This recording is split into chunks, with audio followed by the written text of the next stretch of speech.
In one day, in one afternoon, I created $90,000 in value for myself. I need one of those like Jamaican, I need one of those horns for that's a great job. The power of the subconscious mind is that strong. I've lost money on pointless, dumb things. But at the end of the day, what always works is picking up the phone and making a call. And that, my friend, is a slam dunk of a sale.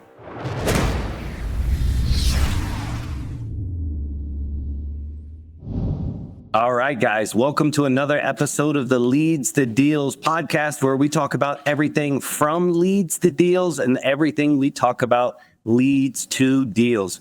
If you're here, it means you're driven to level up your life, skyrocket your financial success, and master the art of sales and entrepreneurship. This podcast is for you, the go-getters, the deal makers, and the future multi-millionaires.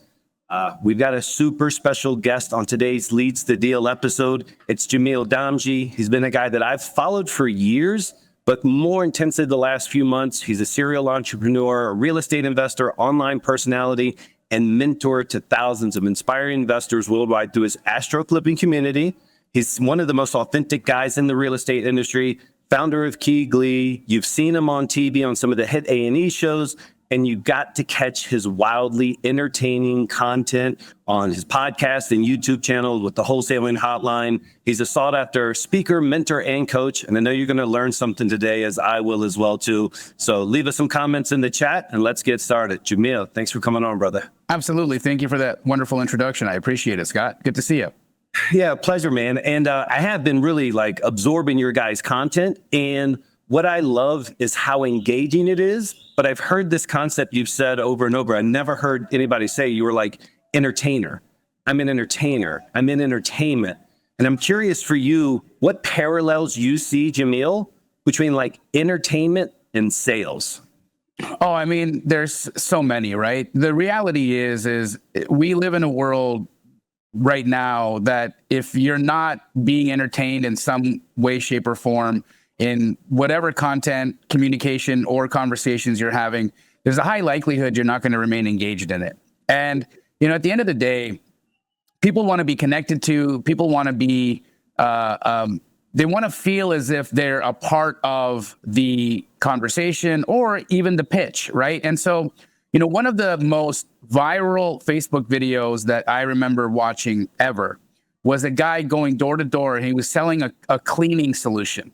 And this guy was hilarious, right? He was telling jokes, and he was really making the people that he was going around and talking to laugh, right? It's so much so that they bought his cleaning solution, irrespective of whether or not they liked the solution or not. They liked the guy so much and what he had to say and the way that he was saying it, that for them, it was worth making the purchase, right? And at the end of the day, one thing that I've learned in, the over 20 years that I've been in business is that people will do business with those who provide or produce a positive emotion inside of them. We are emotional creatures, and that's why stories sell. That's why your capacity to engage somebody in laughter will sell. That's why when you can evoke emotion that is positive in your prospect, you have a greater than 80% chance of connecting the dots and creating that opportunity and turning it into dollars. Whereas if you can't create that emotional response and you're talking to somebody with just, flatness, well, what ends up happening is that's when you get into the concept of like needing to feel like you've got to persuade or make somebody do something against their will, which none of us in sales ever want to do, right? We all believe in the products we sell. Otherwise, we typically don't sell them, right? And so if you believe in the product, then the next thing is to believe in yourself enough to hit them right where the feels are. And I think that's what makes an incredible salesperson. Yeah, I think that what I love watching is new people who are moving off of just raw enthusiasm because they don't have the sales skills yet. They may not have learned all the technical verbiage and how the nuances of a sales cycle. Sure. But that transference of energy that you're talking about, those transference of feelings, they literally get picked up by the seller and they're like, I like this person. And so You're right. People don't necessarily buy the product. They buy the person. Absolutely. They buy that person first, then they move to the product. And it's that excitement. And it's like a transference of feelings. If I can make you feel how I feel about my product, dude, we should have a winner. 100%. And if you think about it, it's scientific as well, right? Sure. When you look at I love this example of how resonance and attraction works, right? So if I take 2 drops of water and I put it on a desk and they're 6 inches apart and I just watch them for a half an hour, within that time, these 2 droplets of water will start encroaching on each other to the point where they become 1 drop of water, right? And people will say, "Oh, that's just polarity. That's electrical charge." What it is yes, polarity and electrical charge, but like attracts like, and we see that in in so many different aspects in life. And so, if you can create the energy in yourself that is positive, that is open, that is communicative and receptive, then guess what? You will find and communicate with people that are of the same quality. Yeah. And that, my friend, is a slam dunk of a sale. This is that mindset. And this is why also too, I love your mindset Sundays. I've caught the last 3 of them. So super dope with those. You, man. Thank you. It's so much more I'm inspired by that, but what you're doing, but it's that mindset. Cause I try to tell our guys, we have a script that we go through in one of our sales campaigns. And I noticed that I was saying something that I wasn't actually doing. And in the script, we had our processes with the technical. And this year I came and I said, you know what? Light bulb. I'm so sorry, guys. I left off the most important part of the script, which was the pregame. Mm-hmm. The pregame is what you're talking about. It's like that mental connection, how you're envisioning how that call's going to go. You're getting ready. Your shirt's tucked in. You splash water on your face. You've done your IMs, your mantras in the morning. And people don't understand, like you said, that's 2 orders, they attract each other. Well, if you don't have that to start your day before you go into that consultation, if you go from just watching some random thing on YouTube or playing on Instagram to answering a seller call, good luck. Right. You want to be primed for that level of success. And I think that really becomes the most important part is the pregame. Without a good warm up, you're never going to have a good start. Brother, you couldn't be more correct. And it's so interesting that your philosophy is in line with that. And you've got the people in your squad saying affirmations, priming themselves, visualizing success. Yeah. What they're doing on an energetic level is entangling themselves with a future that they're desiring. Right. And again, I mean, they just won a Nobel Prize for proving quantum entanglement. All of this is real. Mm-hmm. Right. And so you can either use this to your advantage and dominate, or you can do it the hard way, where, you've got to pick and grind and really scrape for every little thing. Wouldn't it be amazing if every time you answered the phone or made a phone call, that person at some level was just ready to buy from you? And you could do that by just putting yourself in that positive situation before you even make the call. It's, Einstein called entanglement spooky action at a distance. And the reality is, yeah, it's spooky, but it's real. And so, I don't know about you. I'm no Einstein, but I sure as heck understand that the man was a genius and has some pretty incredible insights. So why not line into that and actually use it in your world to do well? But before I got into the REI space, I was always dealing with some type of distressed person. It was either somebody who needed legal assistance or somebody that was in a bad situation and they wanted to improve their lives. All sales should satisfy a need. And when I got into this, I really realized these are some really unique situations. And it's if you really care, your duty is to bring light to their day.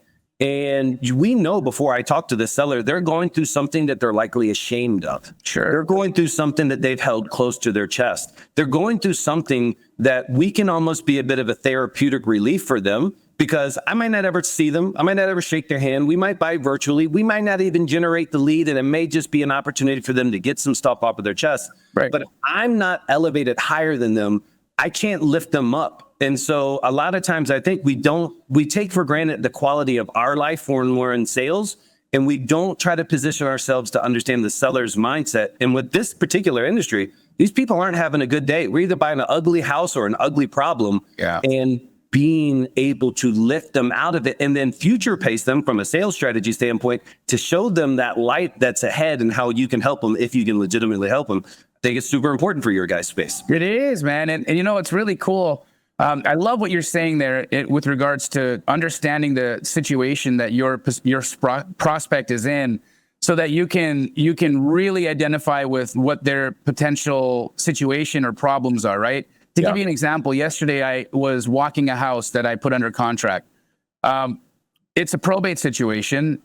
Family member passed away. Relative inherits the property.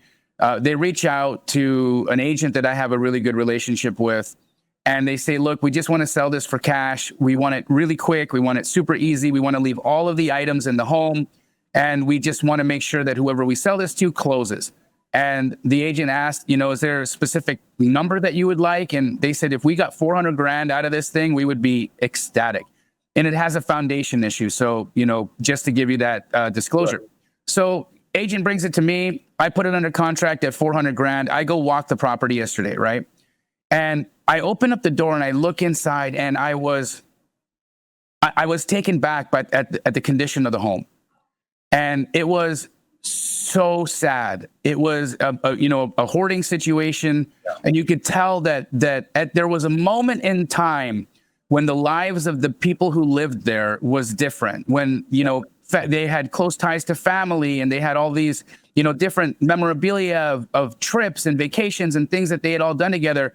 And then you can see that over the last maybe 5 to 10 years, everything really degraded in that individual's life. And what's true, exactly what you had just said here, if you think about the quality or the visual qualities of a person's home, right? You look at your office right now, you can tell your office is clean, it's really well put together. I bet you your home is the exact same way. I bet you the inside of your car is the exact same way. Okay, well, that is reflective of what's going on inside of you. And so when you look at a person's house that, they got garbage up to the ceiling, they got feces in, plastic bags, they haven't been able to flush their toilet in 6 months. When that's the situation they're in, that is reflecting what's going on inside. Their internal world is what their home looks like. And so it's so important. It's so important that you resonate and understand with where somebody's coming from. And I very rarely hear people who are in your capacity in sales talk about really understanding where someone's coming from as a way to create connection, rapport, and then potentially, an opportunity in a sale. And I think that's really, really a beautiful way of doing the business. So, thank you for being that guy in the world. Dude, I appreciate it. What's so funny is I'm laughing the entire time you're saying this, because I just had a meeting. I made everybody wipe down their cubicles. I put up new objection rebuttals on their screens. They got some assets, as we call them, tools.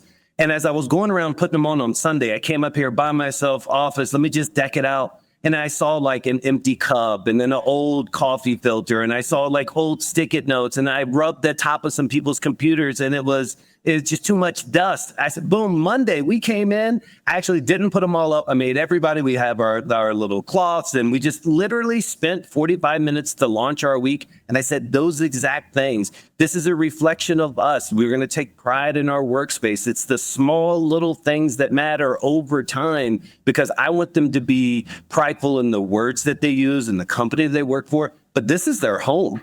And here, I'm out of the country, I'm in Colombia, so we can't really pay people as independent contractors. They're commission plus salary. But the best thing that ever happened to me is I only worked commission only, Jamil. And I had to look at everything as if I was my own CEO. So I came up with this thing called CEOU. And so I just trained myself that I had to have, what would a CEO of a $500 million, how would his desk look? How would his day go? Those types of things. Because mindset, for me to put up with being on the phones all day, or calling leads all day, or driving and walking to properties and being stuck in traffic, it's I want to be in A+ shape when I get there to talk to these sellers because of that situation there, man. 100%, man. So it's so good. And, if your team watches this, and maybe some of them were like, why is he making us do this? No, he's on to something there. And let that be an opportunity for improvement if there's a way for you to do that, right? I mean, one thing I'll tell you is I'll never go on a second date if I get into a girl's car and there's a banana peel in there. It's so funny because I just watched some catfish stories about you the other day. We're going to leave that. Oh, you watched that. That's so funny. I love it. Dude, I wanted to ask you because I after researching a little bit, I see we're like roughly the same age, and this wasn't one of my questions, but just I wanted to kind of pick your brain. You know, I almost feel lucky that I started to learn sales and entrepreneurship and some of these other tools prior to social media and actually YouTube. The same tool that we're using now, I feel gratitude wasn't around then, because I know the poison pill of the phone and I know the distraction ability of it. And so I had to legit either have mentors, but my primary thing were books.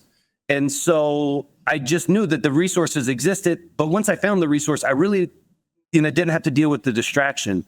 How do you feel today, that balance of, the platform that you're delivering so much value on is also the platform that wants to put them in so many other places of distraction? I mean, it's like anything else in life, right? I mean, you are going to find, for instance, okay, I love vehicles. I love cars, right? Well, let's just take, for instance, a really nice sports car. A really nice sports car, it could be, a reflection of your hard work. It could raise your emotional state to a place of high enthusiasm and pride, and you could just feel like $1 million, and that could reflect in how you perform on your job, and it could be all these positive things.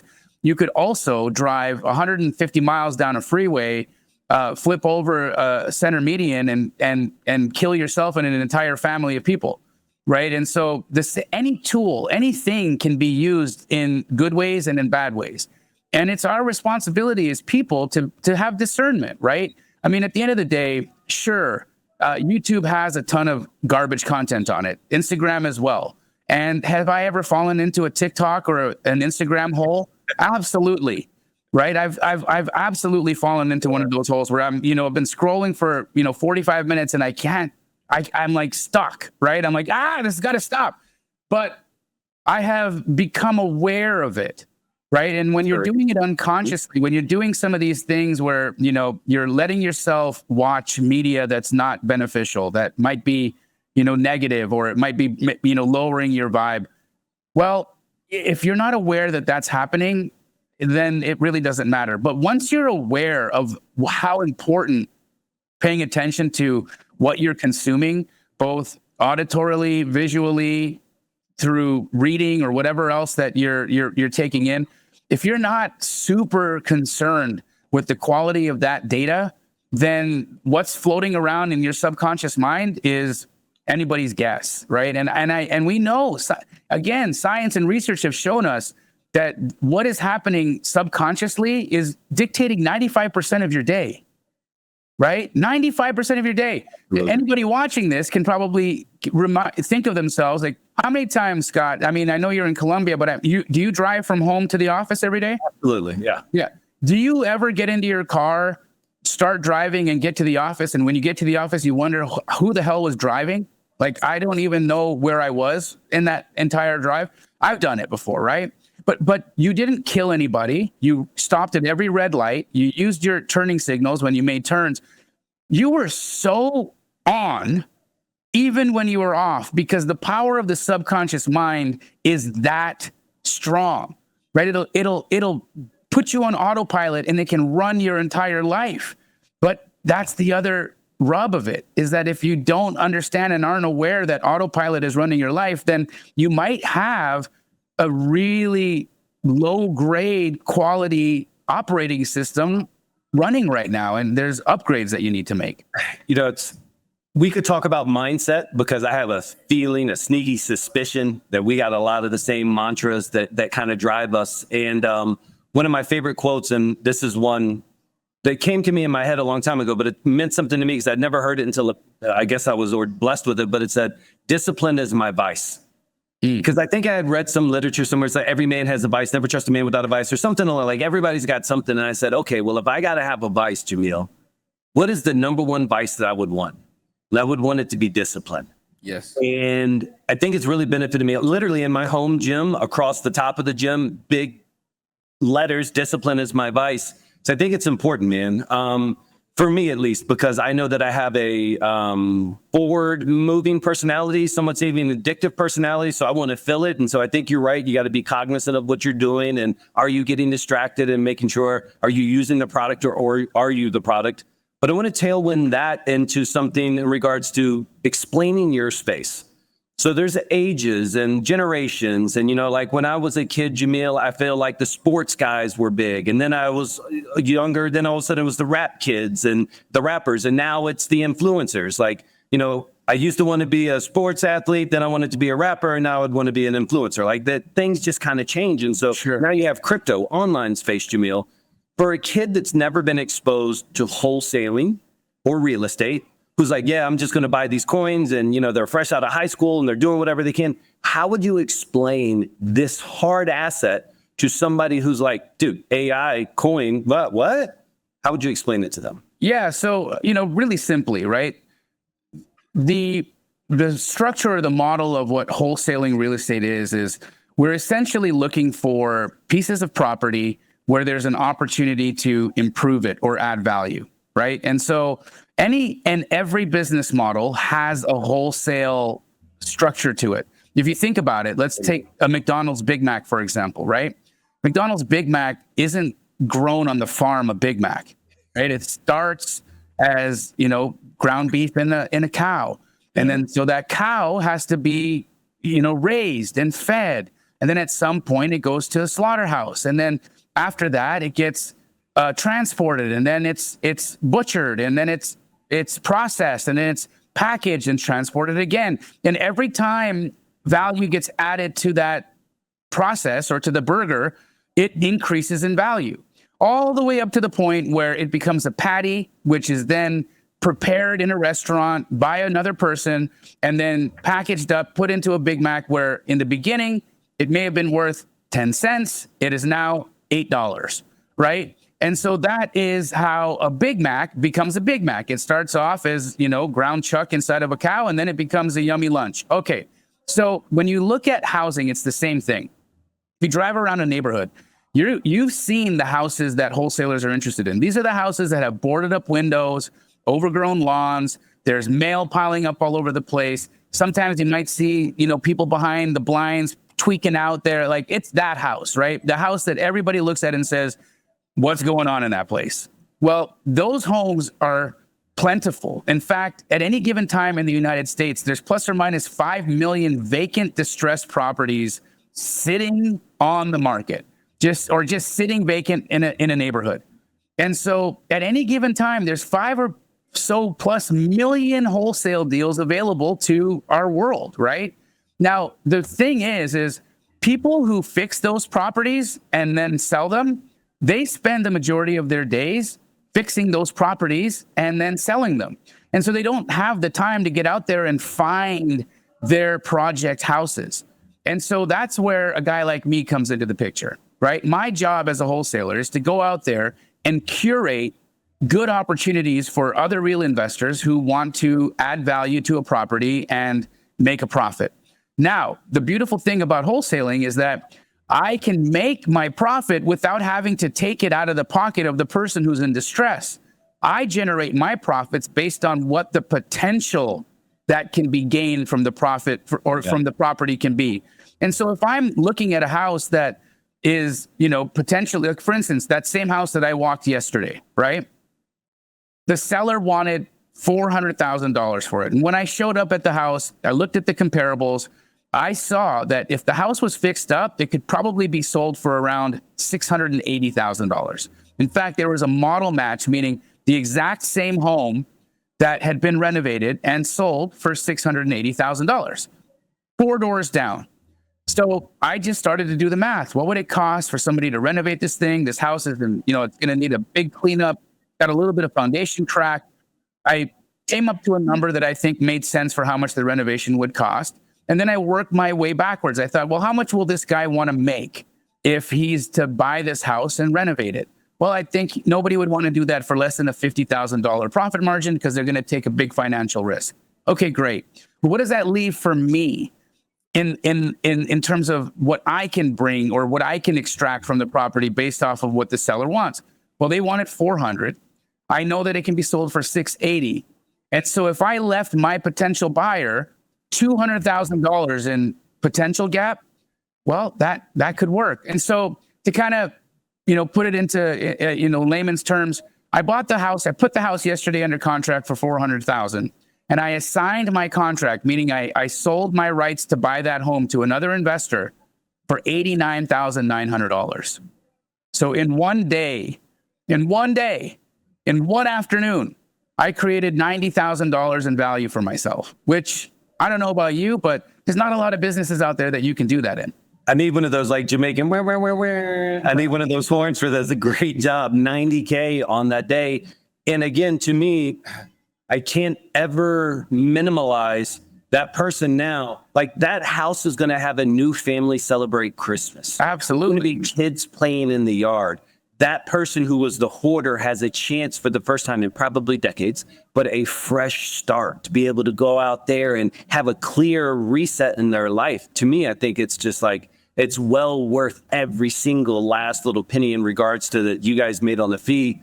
Well, I was willing to pay more money for it, but they actually, and here's where sales is so important, because if I wasn't very good at what I did or what I do, I would have just come up with my number. But instead I asked, what would you like to get out of this house? And, they wanted a great number. And so I gave it to them. And so in their eyes, they win as well, right? So it was a win-win. They got exactly what they wanted. I got what I wanted. The investor who bought it from me is going to get what they wanted. Everybody wins. Everybody eats. And not only just those few people, but obviously the new family, the roofers, the sheetrock guys, the lawn care guys. Like, you want to talk about one of the most beautiful butterfly effects. And the reason why, if you understand this, you're willing to deal with the rejection that it takes, because we can give you sales tips and strategies, but you're still going to lose more than you win. You're going to get told no more than you get told yes. Yes, but sir. when you have that magnet that pulls you through, like, hey, because I overcame their first objection, which was a false objection, it was a reflexive objection, and I know that, I was able to now feed 20-some families from this. And something you said earlier, though, I have a vision and a dream, and I just, if I would have known about this industry when I was 20 to like 25, Jamil, I would have done so many less stupid things.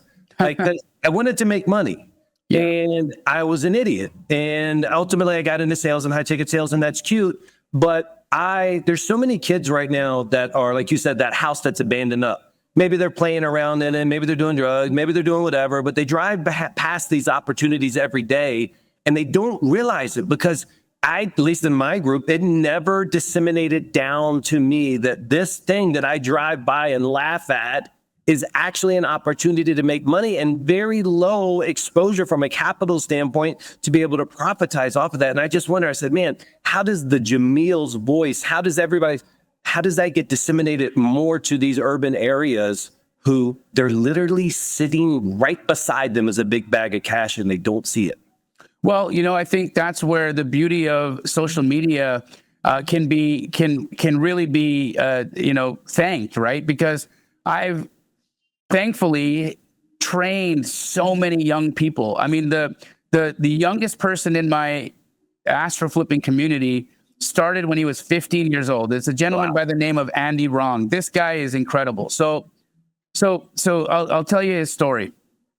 15 years old, and I see him one day on my coaching call, and this guy doesn't look like a young kid. He's a little mature looking, but he comes in and his voice gives it away, because he's got like a little bit of a squeakier voice. And so he starts asking me questions, and I'm like, how old are you? And he says, I'm 15. And I was shocked, because at 15 years old, at 20 years old, I was a knucklehead. At 20 years old, I was a knucklehead, right? So like, I didn't really start coming into it until I was in my mid 20s before I started actually doing something worthwhile. And I think, wow, I hope this guy makes it. I hope he does the things and gets to it. Well, he did. And a couple of weeks after he joins the community, he does his first wholesale deal and he makes $50,000.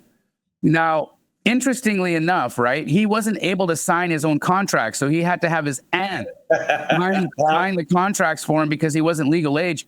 And so I end up going to Houston one day for a pop-up event. And I'm, taking pictures with people, shaking hands, doing the things. And this little lady with Andy standing in line comes up to me and she said, I just wanted to make sure you were real because my nephew, somebody sent him $50,000. And I just wanted to make sure that you weren't like a creep or a pedophile or something like that, because this is very strange. But he seems to be doing really well. He made more money in one deal than I made all year. And I'm like, yeah, he's actually really talented. And it seems that he's going to do incredible at this, career choice. Well, she said, can you do me a favor and make sure he finishes high school? But once he's done high school, he's free to get into real estate and carry on and doing what he's doing. Well, I'd like to report that last year he made $1.3 million. And he is now 18 years old, right? And just think of that. Young age, 18 years old, millionaire. Like, what an incredible, incredible story. And what, guys like him are going to teach their friends, and then they're going to get inspired and enthusiastic about doing good things in their world and being entrepreneurs. And so I just think it's so neat, man, that social media has given us the opportunity to reach an audience of a variety of ages, from young to older, and that all of us, regardless of station or age, we all have an opportunity to do better and to do great things in our world. And it doesn't matter if you're 15 or if you're, 75. If you feel like you have more life to live and you'd like to do something bigger or better, take the chance and get it done. One of the things that I really enjoy about your content is you don't lead with you first. You are like, that entire story you just said about him. You were like, and I taught him this and I gave him this. And then when he took my thing, he didn't know, like, this is you, Jamil, like kind of deferring to him. But the reality is, like, you blessed this kid's life. And because of whatever decisions that had to have happened in this crazy type of world where you ended up getting in this industry and you met the people and you did the things and you were on that stage and that you were able to share it with them, like, that's a beautiful thing that I'm sure that you hold close to your heart. Do you envision, like, if you're blessed by God, that at the very end, when you're older, you'll be able to kind of like flip through some of these screenshots, some of these messages that you've saved over the years of people, and just be able to, like, humbly and peace be like, I kind of did it. I'm proud of myself. 100%, man. And I actually try to give myself an opportunity to take note of that more often than, waiting till, my later years to really reflect on it. Because, at the end of the day, there's a butterfly effect, as you had earlier mentioned. There's a butterfly effect of everything. And when I think about now that Andy is at 18 years old, a millionaire, well, what are the opportunities that he's going to be able to give to his children? What's the destiny of that family look like now? And then their children, and then their children after that. And so the thing is that we can create generational curses, but we can also create generational blessings. Right. And so I want to be a conduit for generational blessings, because there's just been so many curses in the world to this point.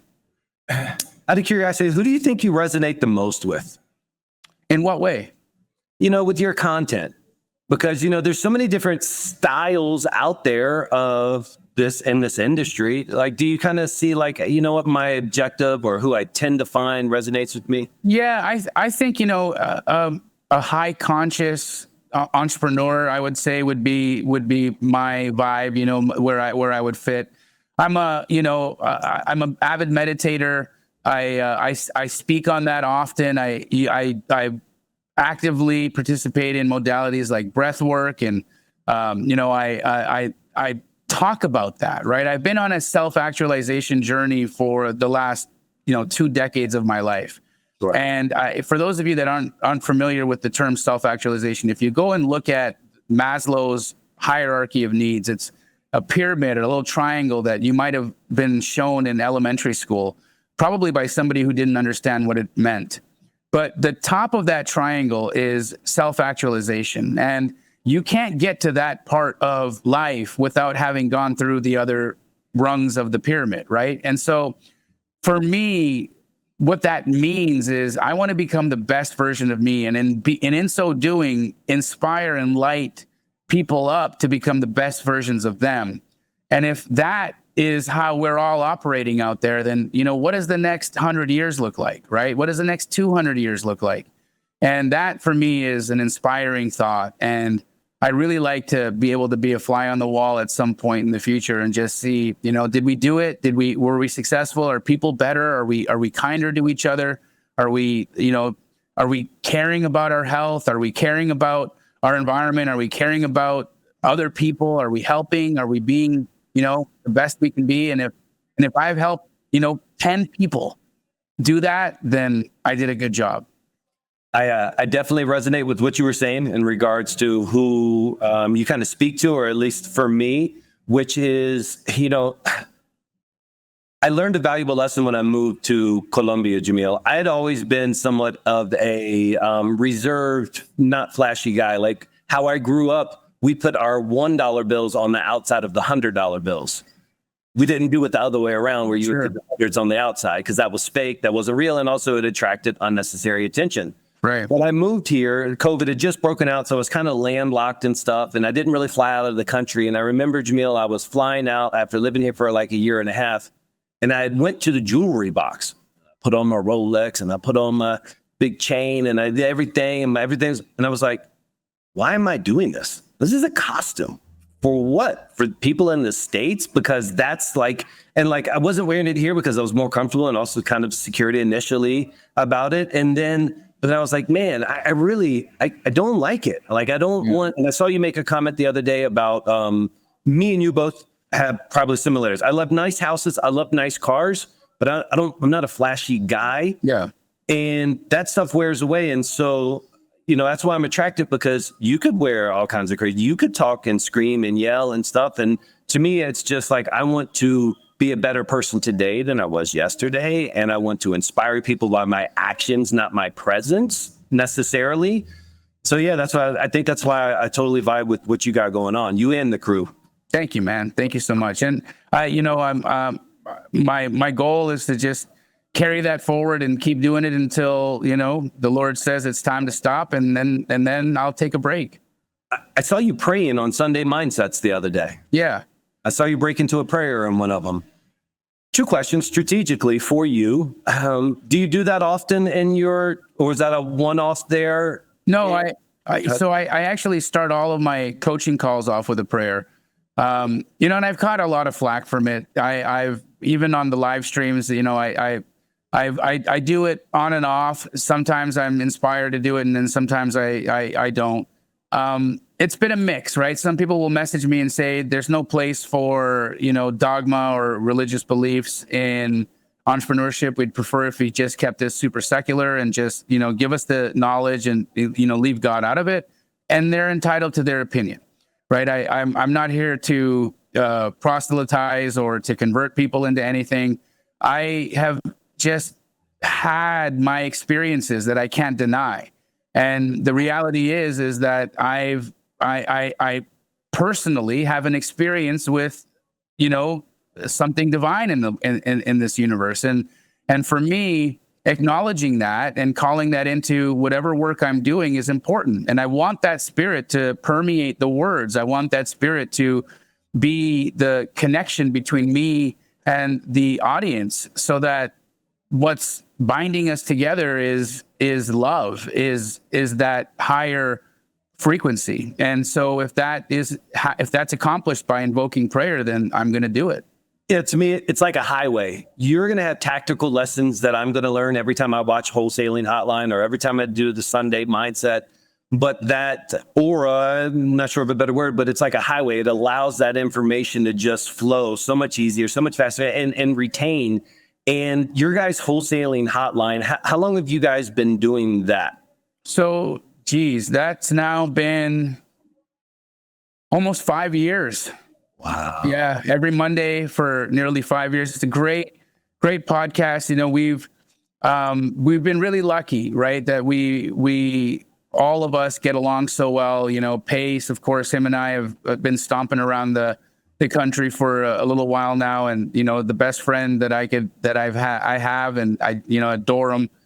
Jerry Norton, similar with him, just absolutely adore that guy. Brent as well. The four of us, we really do the business as well, right? And so that's another thing I think people are appreciative of. But the thing that I think Wholesale Hotline brings that you don't see a lot of, especially from influencer types and online content, is we have nothing to sell you, right? We're not there to sell you on anything. We're sharing with you, for me, it's over 2 decades worth of wholesaling experience. And I think combined, it's somewhere in like the 40 years of experience in this one business niche. And so it's a great place for people to come and network with each other, a great place for people to get their questions answered without having to have paid for a mentor or anything like that.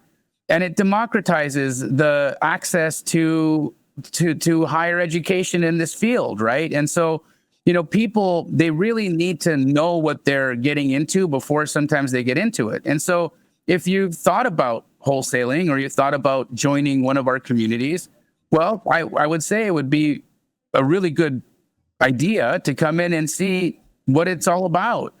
Come and take a look at what our business models are. See what our personalities are like. Who do you jive with? Or do you jive with none of us? Or does this business model not interest you? The thing about it is that you can really get in and learn a lot from people if they would just deliver free content like you're doing with your podcast, right?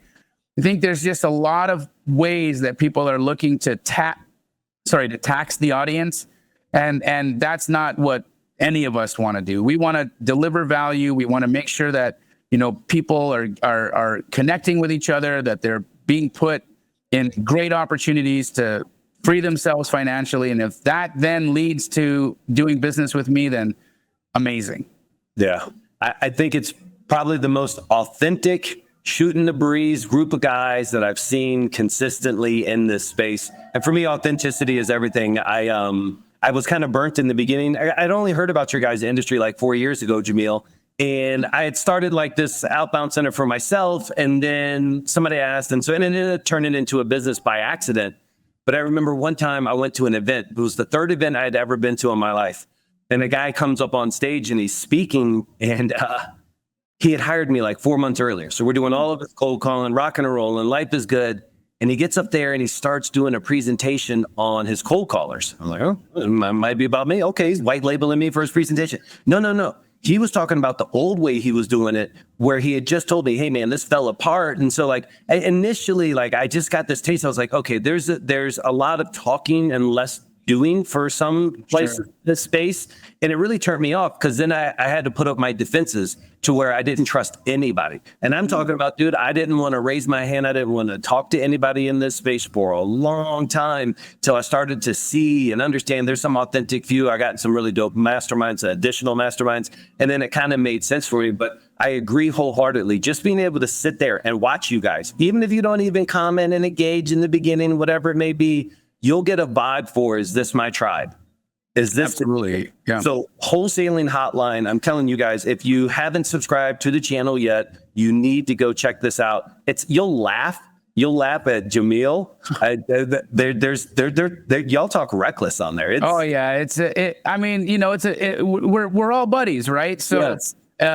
We're gonna take shots at each other and have a good time. I think last week was incredibly funny. Brent threw me under the bus and made me tell a story I wasn't really wanting to talk about, but it happened. But it's a great time, good fun. Yeah. Yeah. But I was like, man, when I was watching that episode, I said, none of these guys are running for office anytime soon.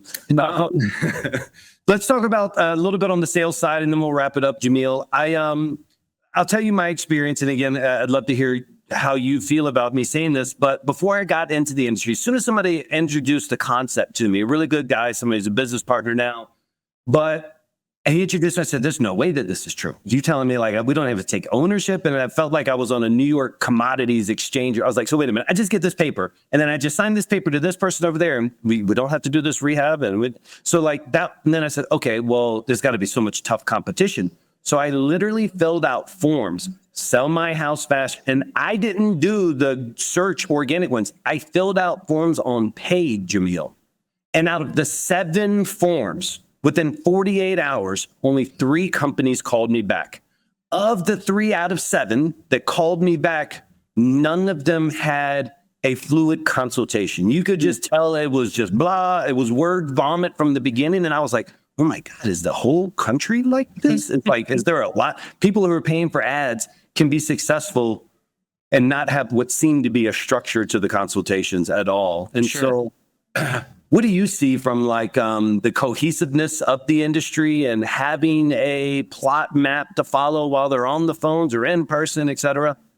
Well, it's an interesting thing that you're saying with respect to, the pay per lead or the pay per click kind of lead generation modality. Not my favorite, in all honesty. I am more in your line where I think active outreach is always going to beat inbound and like paying for leads and going about it that way. I think that if you are going to spend tens of thousands of dollars for pay-per-click or pay-per-lead marketing, you need to have a really dialed in approach. And unfortunately, what you're describing tends to be what people are doing. And you know why? It's because they're basically brand new investors, brand new wholesalers who have been sold on a pay-per-lead or a pay-per-click marketing channel by a company who hasn't really shown them what the model really needs in order for it to be successful. And so these guys end up spending tens of thousands of dollars for their phone to ring, but no one's answering the call. And they don't have the right infrastructure. They don't have the right processes. And so they tend to end up fizzling out a few months later, and they stop their pay-per-click marketing. But then, unfortunately, there's another 5 guys right behind that person to take their spot. And they do it again and again and again. And that's the unfortunate reality of the business, is that as much as there are really authentic, great people that you can learn from and work with, there's an equal or more of the unscrupulous, just there to tax you and take your money and really don't care about your success type of companies that are the obstacle course that you have to navigate in order to be successful in the game. And in any industry, you're going to find that. I think of it all as like a game of snakes and ladders, right? There is in wholesaling or in any industry, it's a game of snakes and ladders. There are going to be people that you meet that are going to be ladders that are going to get you to the next level. And there's going to be people that you meet that are going to be snakes that are going to, drop you back a couple of levels. And unfortunately, but by the roll of the dice and how much you're willing to risk, you might fall into a snake here and there. And I've done it myself. I've been taxed by the industry as well. And I've lost money on pointless, dumb things. But at the end of the day, what always works is picking up the phone and making a call and doing the outreach and getting good at being that guy that knows how to talk, that knows how to connect, and knows how to sell.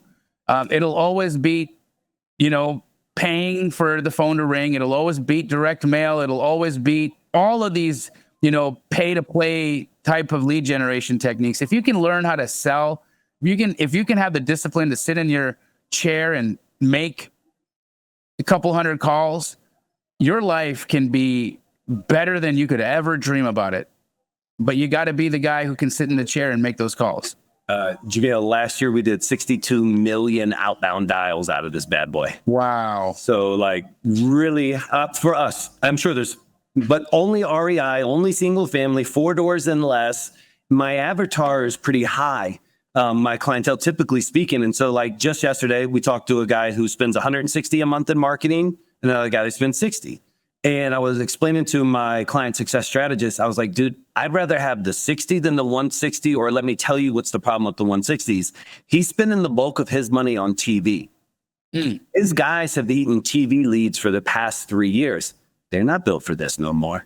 Really good inbound leads can make a quality closer week.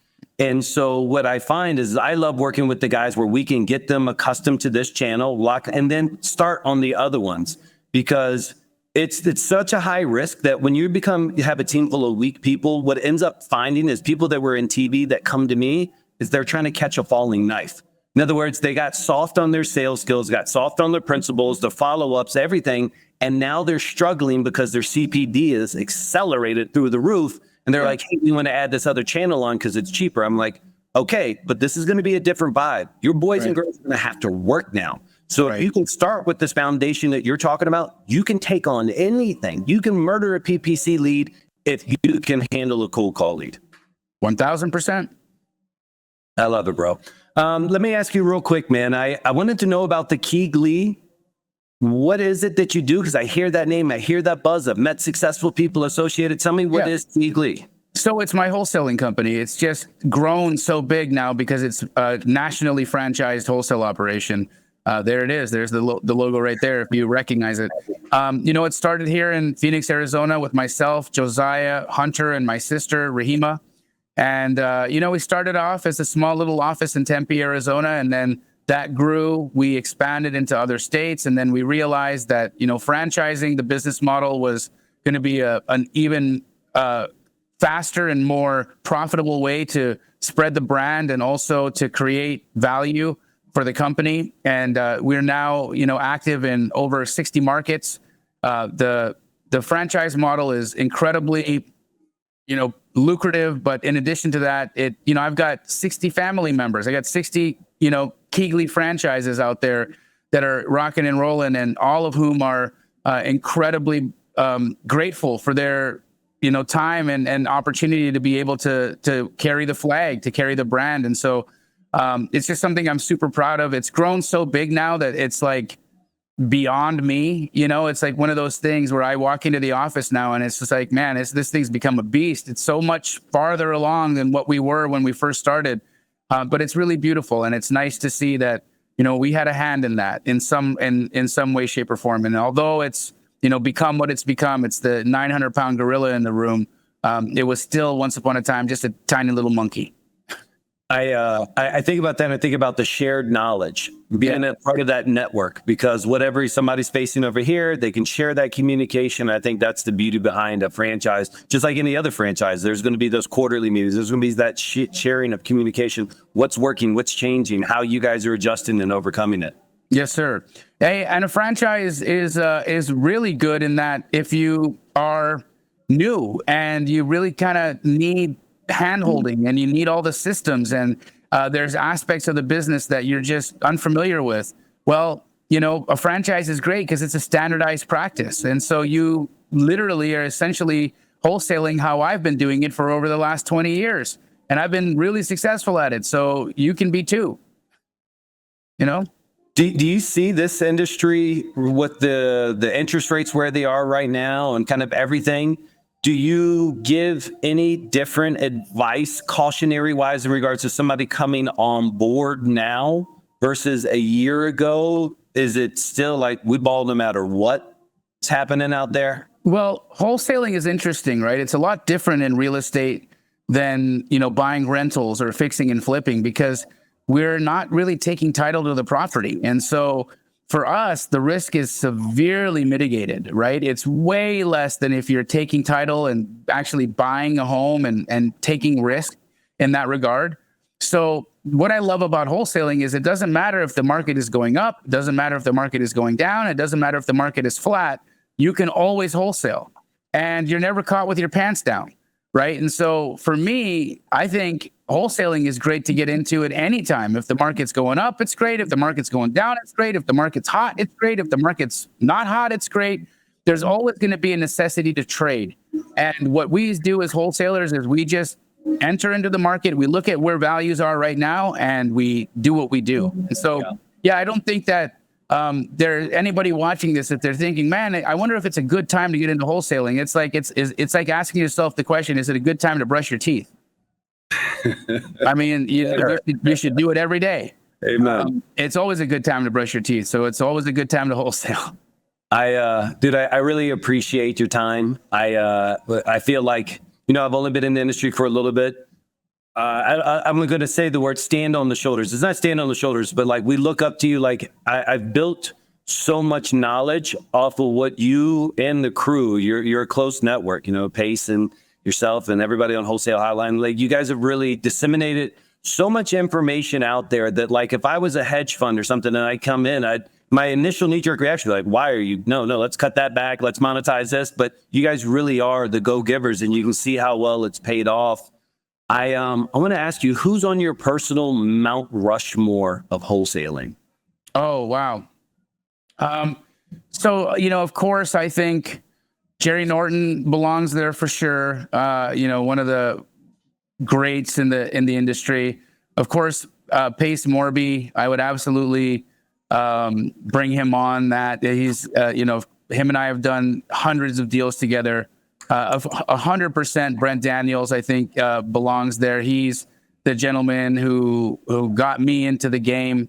It would be, you know, and I hate to put myself and be self-promotional there. I think at some point or some level, you'd probably find you know, a cutout of me on that mountain. And you know, and outside of that, I think, you know, there's a lot of really good wholesalers out there that have been, you know, crushing it for a long time.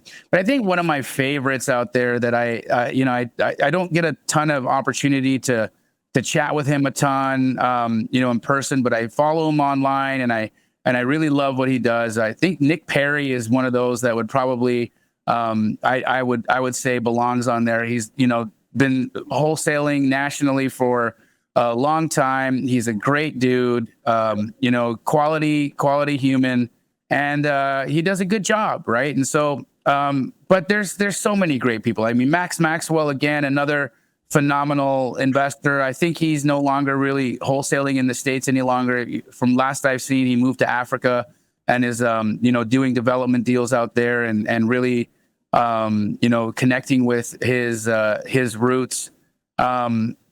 Yeah, there's so many Good list. so many good dudes. You know, Chris Jefferson's a great guy. You know, I really like him a lot. RJ Bates, again, another one of those really good wholesalers that I think has done a really great job. Yeah, I love it, man. I want to instruct our people, our listeners, our followers, if they want to know more about like your sales skill, your sales style, they want to pick up the verbiage, word tracks, etc. Because we didn't really go too much into that side of it. But once they've got their mindset right and they found the right person they want to emulate, where do they go to consume that side of Jamil? Where's the best community core? Where can they learn the sales strategies of Jamil Damji? Yeah, so if you want to learn, you know, more about, you know, what I do and, you know, my techniques and things of that, you can get onto my YouTube channel. It's just youtube.com/Jamil Damji. And then if you have a desire to, you know, jump in a little deeper and you want to learn more about, you know, getting, you know, more personal mentorship for me, I have Astro Flipping, which is my community of wholesalers, over 5,000 of us in that crew. The largest active wholesaling network that exists. So you can, you know, go to go.astroflipping.com and see more information there. Outside of that, if you just want to have some giggles and you want to follow me on Instagram, you can do that as well, @JDamji. That's @JDAMJI. I just hope that whoever's watching this and listening to this, if you're inspired in some way, to take notice of that, right? It's important that you give yourself the opportunity to be everything that you can be. You know, you're here one time, and as much as, you know, it's comfortable to settle, right? I've met a lot of people in the later parts of their lives, and they will always say, as a regret, if they settled, that was one thing that they wish they could have gone back and redone. So whatever it is that's inspiring you, whether it's real estate, whether it's high ticket sales, crypto, you know, it doesn't matter. To me, as long as you're doing something that's authentic to you, that is developing you as a human being, that allows you to connect to your creator and to your essence, get out there and get it done and have a good time. Yeah, beautiful words, my man. I appreciate you for being an inspiration. I appreciate your authenticity. I appreciate that you gave us the opportunity to come on here and chat with us so we can learn a little bit more about each other, man. And as somebody who's well back in your shadow, I can tell you that my goal is similar. I want to inspire people to leverage this industry. Once you learn sales, you can apply it to any industry. And what I like about this is the sales skills that we want to embed in these kids to be able to match it up with a product that they can believe in and help so many people at the same time isn't always as easy to find as this. There's many young, talented men and women out there that are stuck in some type of campaign and they don't know this exists. So I'm going to do my damnedest to get your guys' industry out there, give them the sales skills to be able to leverage that industry to help people and improve their lives. And I'm really excited about what's ahead for 2025 and beyond, my man. Awesome. Likewise, man. Thank you for having me on here today. And thank you all for watching. Thank you, brother.